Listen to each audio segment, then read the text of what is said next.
shall reflect on the life of St Rupert.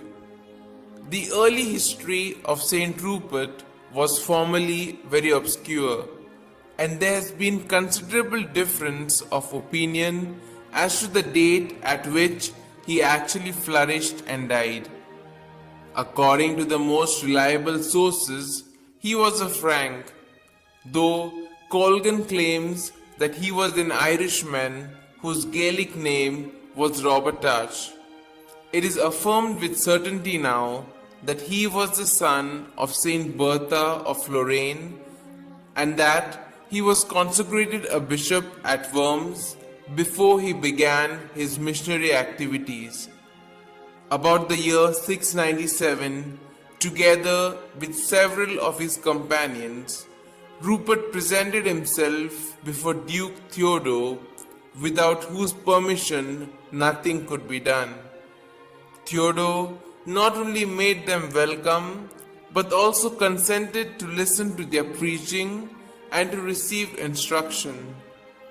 Rupert confirmed his preaching with miracles.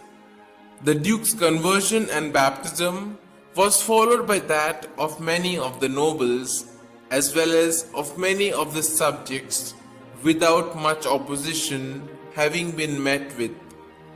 Heathen temples were transformed for Christian worship, other churches were built, and nearly the whole of the population was established in the Christian faith.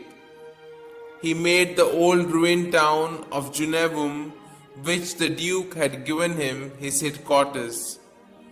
Renaming it Salzburg, he built there a church and a monastery with a school, which was dedicated to Saint Peter.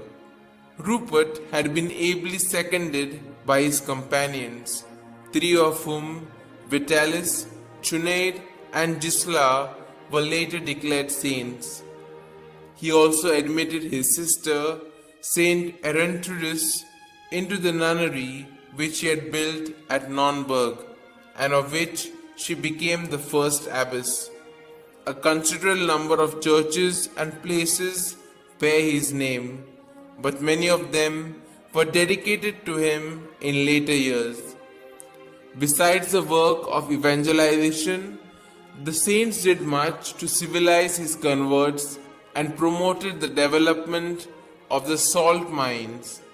He died at Salzburg, probably about the year 710 or 718. St. Rupert's feast is observed in Ireland as well as in Austria and Bavaria.